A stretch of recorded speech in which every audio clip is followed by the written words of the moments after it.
할렐루야. 2021년 9월 15일 메시지 묵상을 함께 나누겠습니다. 오늘은 양심은 어디에 있습니까? 라는 제목으로 조금 무거운 말씀이지만 필요한 얘기를 좀 같이 나누도록 하겠습니다. 오늘 본 말씀은 사사기 19장 27, 28절입니다. 그녀의 남편이 아침에 일어나 집 문을 열고 길을 가기 위해 밖으로 나갔는데 그의 첩의 두 손이 문지방에 걸쳐진 채 그 집 문 앞에 엎드려 있었습니다. 그가 그녀에게 말했습니다. 일어나 가자. 그러나 아무 대답이 없었습니다. 그러자 그는 그녀를 당나귀에 싣고 출발해 그의 집으로 갔습니다. 자, 첩을 데리고 집으로 돌아가던 레위인은 기브아라는 지역에 머물게 됩니다. 도착을 하게 된 거죠. 거기서 하룻밤을 머물려고 했지만 머물 수 있는 곳이 없었습니다. 낯선 곳에서 머물 수 없는 상황, 많이 당황한 상황 가운데 에브라임 출신의 한 노인이 이들을 자신의 집으로 초대합니다. 간신히 하룻밤을 보낼 수 있게 됩니다. 그런데 이때 큰일이 벌어집니다.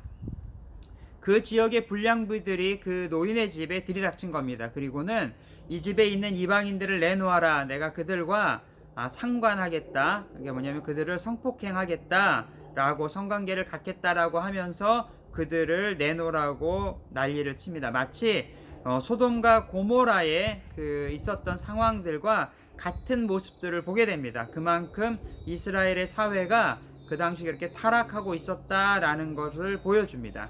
노인은 막아섰지만 소용이 없습니다. 결국 레위인은 자신의 첩을 불량배에게 내어놓고 그 첩은 밤새도록 불량부들에게 성폭행을 당하는 일이 벌어집니다. 정말 참혹한 일이 벌어지게 됩니다. 자신의 안위를 위해서 아내를 제물로 드리는 것 같은 일을 레위인이 하게 된 것입니다. 이 레위인은 정말 인생 가운데 있어서 자신밖에 모르는 그러한 지도자의 모습을 보여주고 있습니다. 결국 그 첩은 죽고 맙니다. 비참한 최후를 맞이합니다. 레위인의 행동은 이것으로 끝나지 않습니다. 너무나 잔혹하게 이어지는데 성폭행을 당한 후에 방치한 것뿐만 아니라 그 이후 죽은 아내를 대하는 태도는 이해할 수 없고 경악스럽기까지 합니다. 자신의 분노를 못 이겨 아내를 12토막으로 나눠서 이스라엘의 각 지파에게 보냅니다. 너무나 잔인한 일입니다. 그리고 이것은 이스라엘 지파 안에 엄청난 큰 사건으로 발전하는 계기가 되어집니다. 자, 신앙의 양심을 버린 지가 오래된 것 같습니다. 도덕적인 감각도 무뎌진 사건입니다. 불량배의 태도나 레위인의 행동은 모두가 죄악의 끝을 달리는 것 같은 참혹함을 보여줍니다. 자, 이 시대도 이런 모습으로 나타나는 것 같아서 너무나 안타깝습니다.